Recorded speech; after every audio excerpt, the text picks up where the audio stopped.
This is welcome to the MovieSoc podcast. My name is Rohan. We're joined by James. Hello. And Molly. Hello. And we are currently discussing last week's. Well, it was actually this week's reading, wasn't it? We are. Hopefully, this it might even go out on time this time, but we'll see. So we're discussing the Peter Greenaway's The Cook, Thief, his wife and her lover. Yeah, that was the right. 1989. 1989. A kind of Peter Greenaway is kind of like terrorizes a restaurant and his wife. He terrorizes the restaurant and his wife Helen by Mirren. taking it over. With a gentle, quiet bookseller.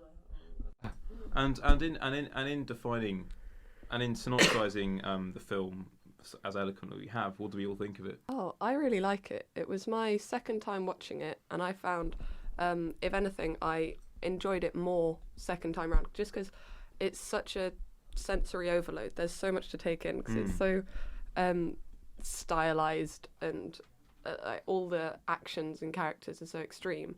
But second time round, I found I was able to soak it up more. I was kind of beyond the shock of it, and I can imagine if I watched it a few years ago, I'd be trying to read too much into it, and in places, or maybe like I wouldn't be letting myself like, go to the kind of this sort of like great wash of kind of high aesthetics and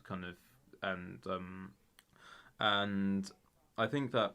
Initially, I was kind of I had the similar thing. I was watching it and I was kind of trying to pick out or notice all this stuff. I wasn't completely interpolated. I thought it would be more of I'd say a kind of by challenging, I thought it'd just be like a harder and more kind of like a kind of intellectually taxing or alienating watch. But I'm sure it has these.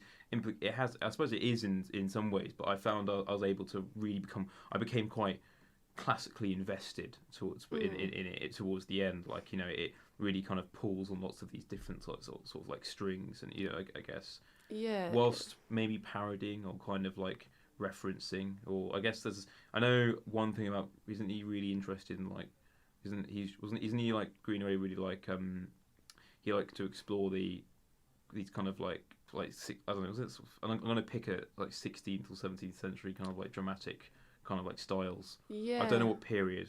I want to say Jacobean, but I'm just sort of like, I think that's something I read on BFI somewhere. Yeah, it's described as like a Jacobean drama, isn't it? Yeah, that's it. Yeah, which I can see, and I think also the visual aesthetic, like you can tell he's very. There's lots of sort of tableau of people sitting around a table, and it is like a sort of the again, I'm showing my ignorance of like art history, but sort of, like late Renaissance still lifes. Would you just call it like all of portraits. It Baroque? Is that the... Baroque. Yeah, Baroque is absolutely. is the word. That's the one. It's the Baroque. It reeks of Baroque. Could you say it informs also with regarding to like the story and the characterization of the issues? Do you think it also ties into these like just the kind of discussion of aesthetics and taste and the whole act of speaker kind of taking over this high class French restaurant, which in itself is part of a kind of toolbox of tropes associated with high culture in the most banal sense, and those are the terms of which he takes over the restaurant on. This is sophisticated and it's high as opposed to low.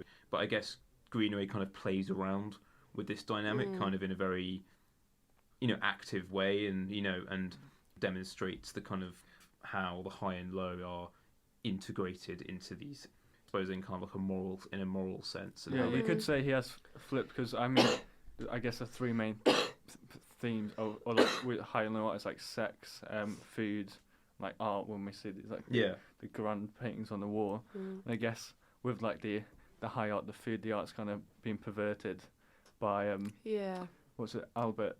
Speaker, Albert Speaker, the gangster. Speaker, and like sex is like the low art. It's been like the place of like. Yeah, because it's interesting how the lovers, who was sort of heightened and idealised, that is the wife of the wife of the gangster and the bookseller she has an affair with, and they're sort of very like dramatic, like their sort of sexual encounters, which are presented as sort of like transcendent moments, generally take place in like the sort of, you know, the pantry of the kitchen or the toilet at one point, or just, you know, it's outside the high culture places, as it were. Well, space is really kind of consciously dealt with, isn't it? It's mainly that with the tracking shot. Well, like that being between like the kitchen, the restaurant, and then the outside. They're basically the only three places we see, don't we? And also, it's interesting how I mean, it's one of probably the most visually striking thing about the film for me is how it's so systematic. How there's the color coding of it. So the kitchen, everything is green. In the restaurant, everything is red, and in the loos, everything is white. And then outside, everything is sort of navy. And the costumes of the characters change color. So they're wearing the same outfit, but they'll walk from one room to another, and their outfit will change from red to green. And what do we make of that? Is it a bit like? I mean, I suppose it is quite flashy, but it didn't feel gimmicky to me. Well, no, because I think it is quite a simple story, but aesthetically rich. The point is to like the depth of it is in the aesthetic. So I think you kind of, but I know seeing like a character like change color or like the space change color like immediately. I know because it's like quite obvious, like it's white or no, it's like it's all red and but I suppose obviously I liked it. So I suppose I think although there's lots of different font channels which you can understand these kind of like oppositions. I mean, they're kind of they're functional contrasts which they kind of convey that the ideas that are sort of taking place, but I suppose commentaries as well. I suppose ideas as in isolated,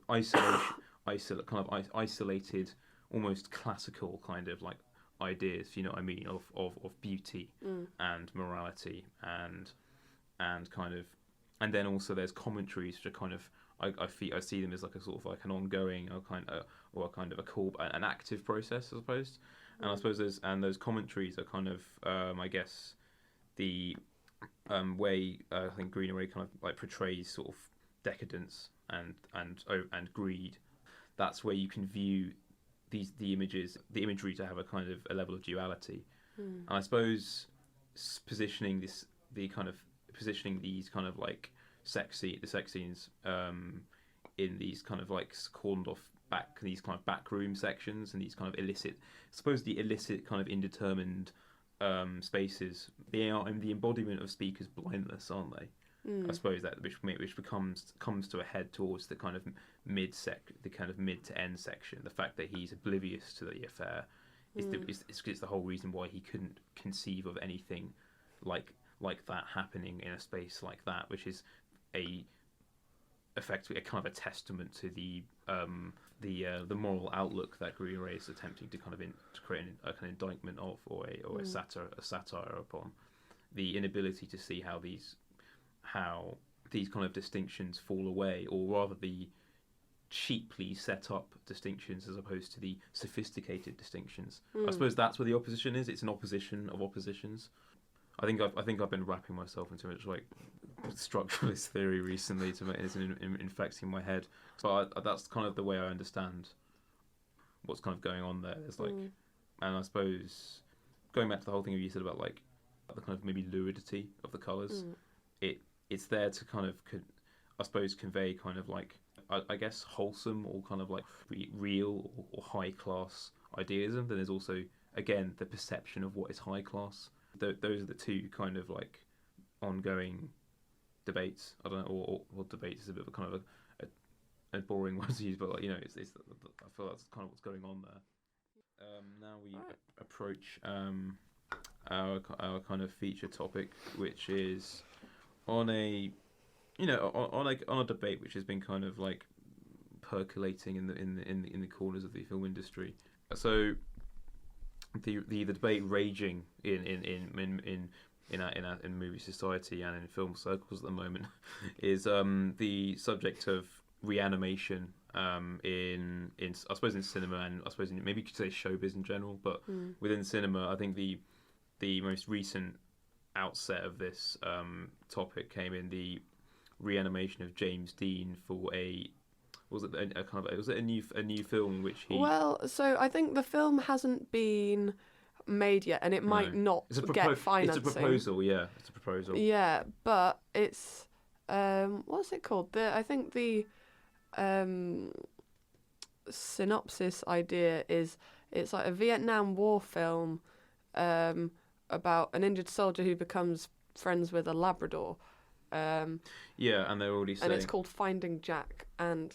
They already, well, from what that article really laid into it, instead it sounded the most. What was the word they used? Well, the big idea. Well, yeah. So the big idea, by the people wanting to make this film is that they want to use James Dean as the protagonist, which is a bizarre idea because James Dean, I think he died before the Vietnam War anyway, and it's just it's so strange and dystopian. But yes, they're a Guardian article that came out recently called "The Idea of Reanimating James Dean: A Monstrous Legacy-Destroying Idea." So there's lots of rage stirring among the newspapers. I don't think it's complete. I mean, and also that it'll be it's kind of a kind of technological showcase. I'm not trying to say I'm not going to do the whole. I don't want to do a Black Mirror on this and say technology is bad. Yes. But it's a technological showcase which, in the context of creating this film, just seems a bit perverse.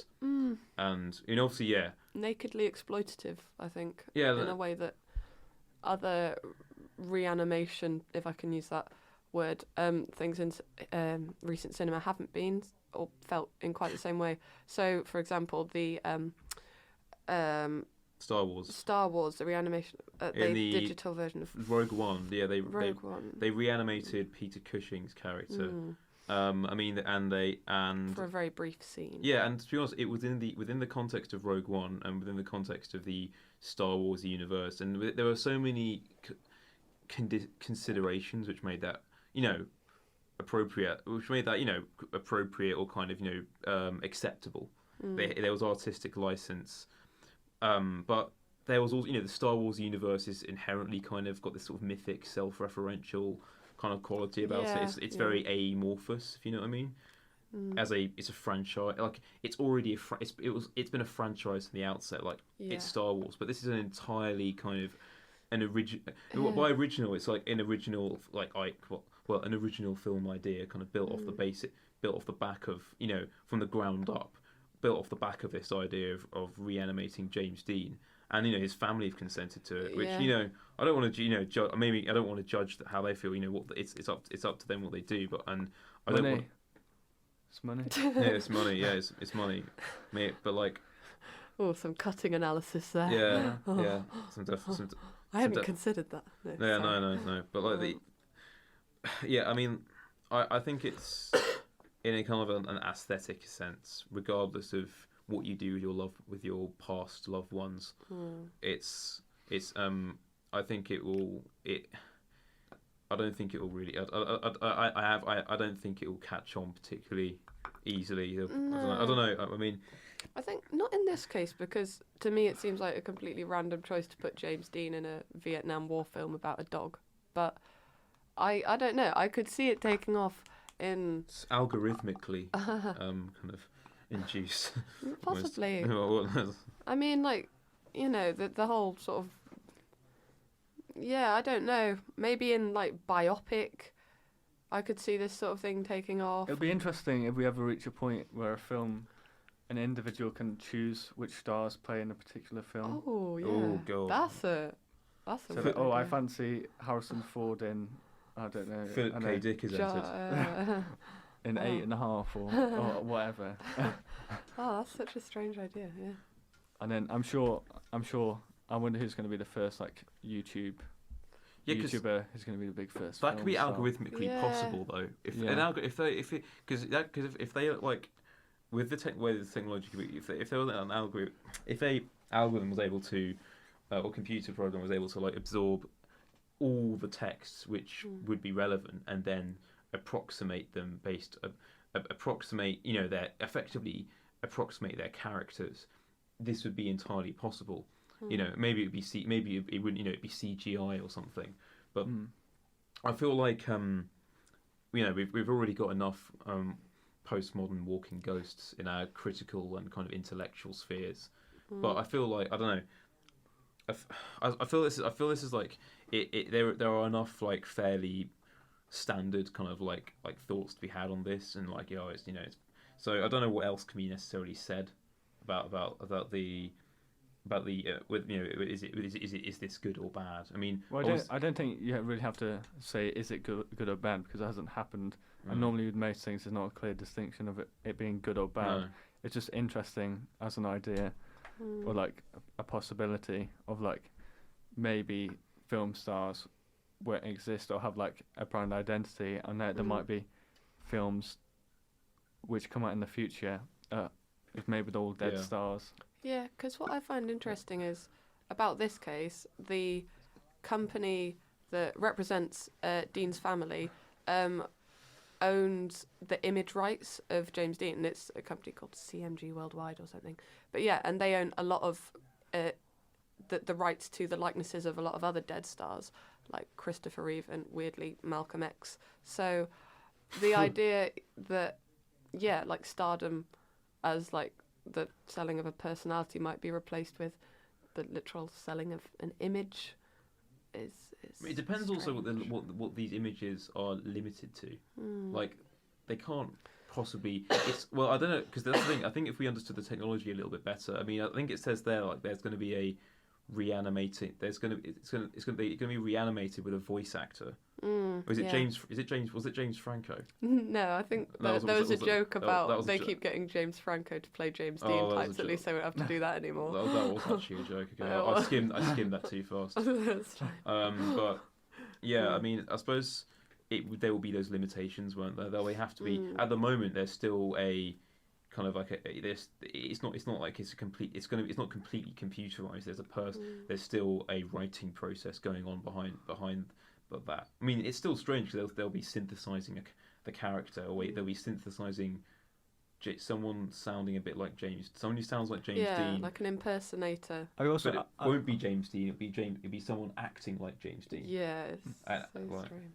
I also think it's quite interesting as like a story narrative choice, as in you'll be watching these actors which you know are dead playing roles, or like maybe situations like historical dramas, like this one is set in the Vietnam War that they never lived. Does that change it for a viewer if you're thinking when you're watching something, this person never lived through it, but maybe they're, and is it like similar to maybe like how we look like historical dramas, like I know Dunkirk or 1970 or something the like Churchill that. one, these big was it Darkest Hour? Historical dramas. If we place like these branded or these film stars that are dead that have like a particular, they're cemented in a particular point in history. Is that like a interesting choice in itself? What do you think?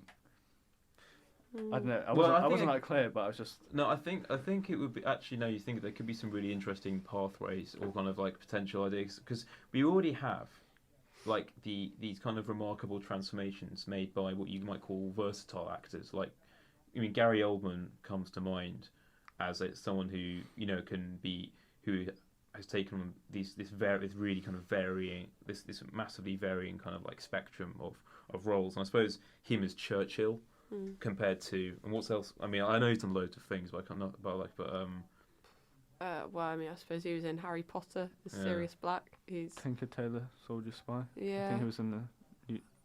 I think he played Joe Orton in Prick Up Your Ears or something. I mean, the technologies, like, was it digital aging and like prosthetics have the technologies that we currently have in vogue kind of engender this kind of this ability to recreate the past, so as kind of recreate these these kind of like dead people. But I suppose I guess as dead actors is I suppose could be seen as a natural extension of this thought process. But how do you think of it as like a new form of expression in cinema? Like, I mean, using like saying I say a director says I want to use this dead actor, not because it's going to make it more marketable, but because they have a particular purpose or Well, function in it the could film be I'm interesting. making. It could be if it was done properly. I think that's the only thing. If it's done, if it's done properly, like if someone kind of had if someone assumed a good deal of artistic responsibility, then yeah. Yeah, I think I can see how it could be interesting, but to me, the bit that feels a bit weird about it is just that because they're dead, they're not there to like say how they feel about their image being used. What about like the that. ethics of this? Do you think Well, there's any? yeah, it's the ethics of it that makes me feel a little bit. Do you think uneasy. that the right holders to dead actors have the right to put say their what they dead would have actors in wanted? any film they want, or Well, no, I'm not sure I do really. But then I suppose Where's if they're dead, consent and all this? I mean, obviously they're. yeah, exactly. What's consent for dead people? I mean, it's their families' loved ones' interpretations of what their wishes would be. You know, I guess it's an extension of that post kind of like of the of that's what they would have wanted kind of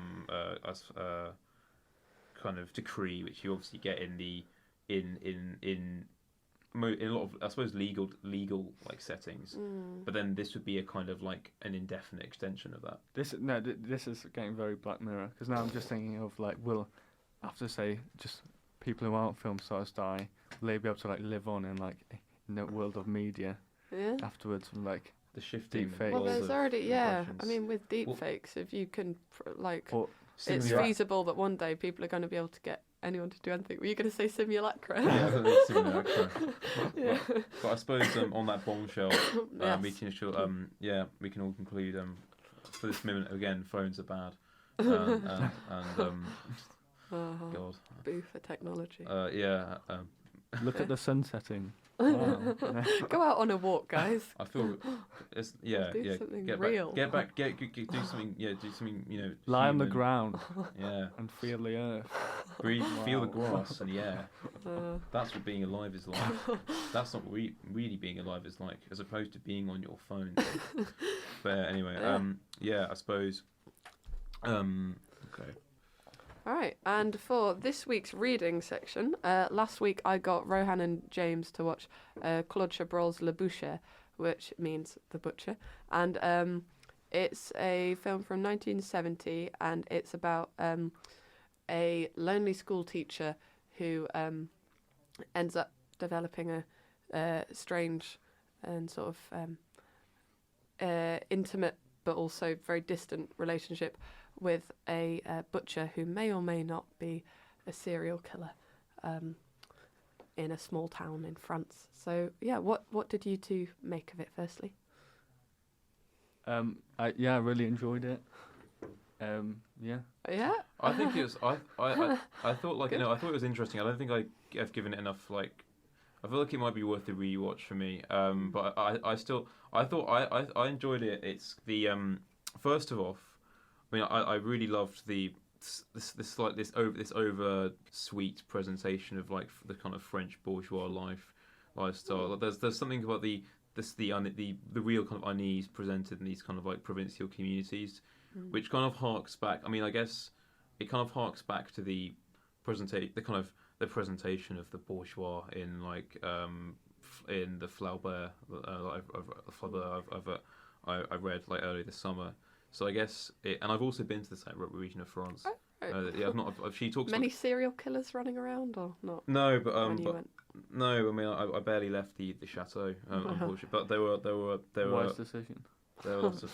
I mean, she talks about going shopping in Bergerac, and I've stayed near Bergerac, so it's maybe not far away. But it's like there is. I think I found this kind of laconic atmosphere created, and something about there's something about the color. I really like the color palette. I mean, my friend, erstwhile friend, and foe, commented on this quite a lot on how the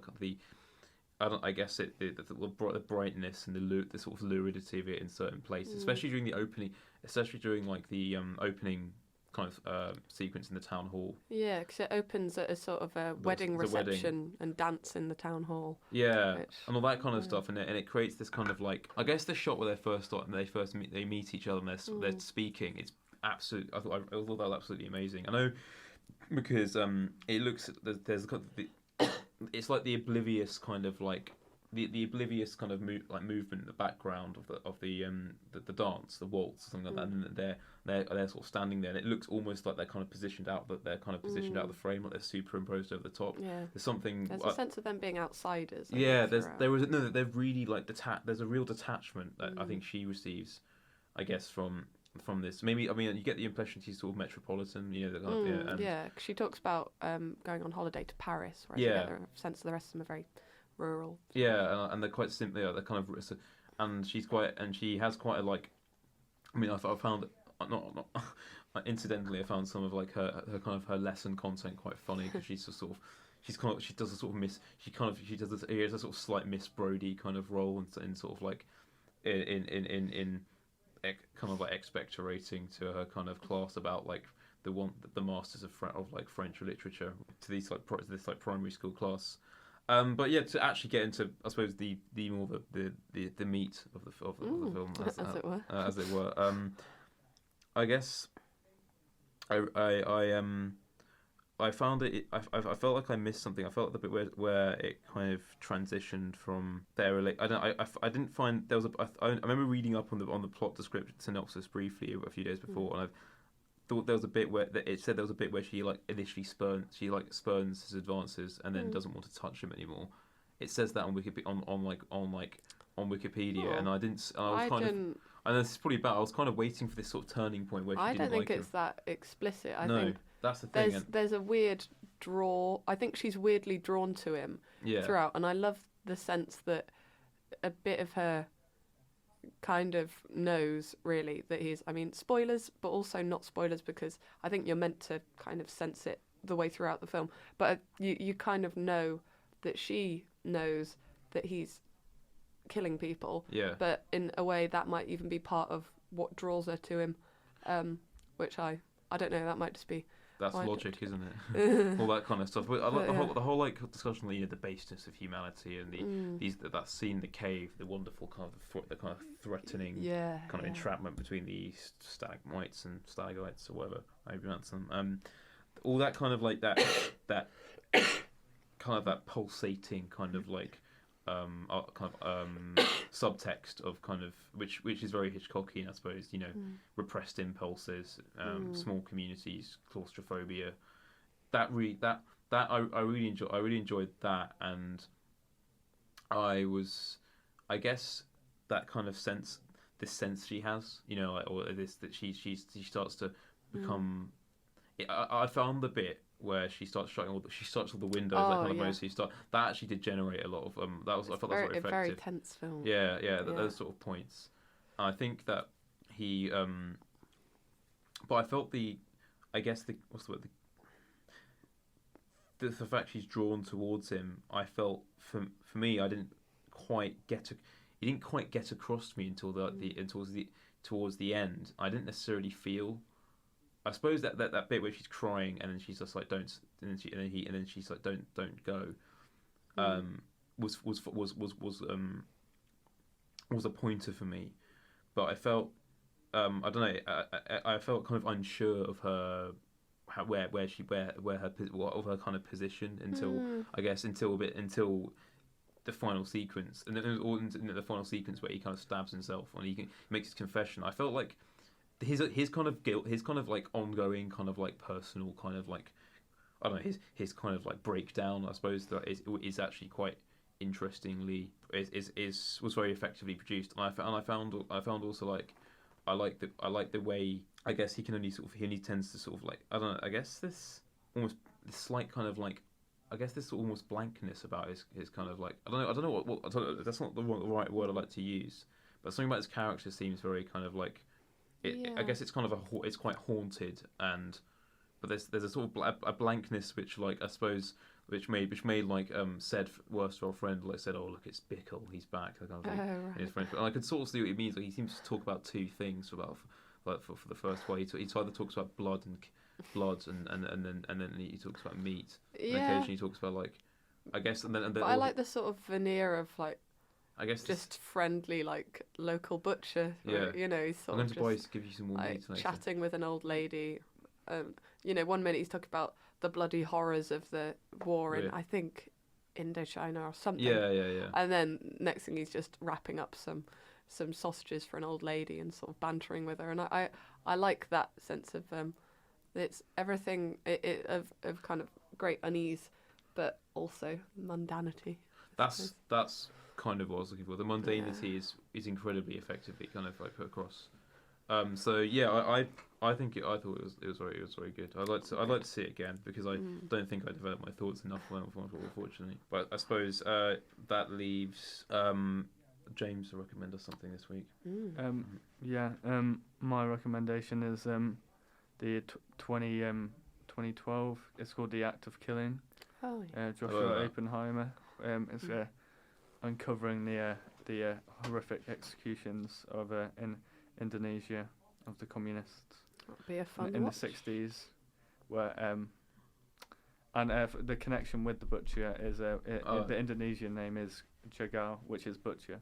Oh. So yeah. So we've got some formal. I only just found out now. I didn't actually know before. Oh right, I thought you'd pre-planned but exceptionally maybe well. from watching the butcher, I thought I wanted to. Yeah. Well, that's Great. on that Bombshell. well, I wouldn't call it a bombshell. Well, no, yeah. I suppose it's time to end. So goodbye from me and everyone else. Goodbye.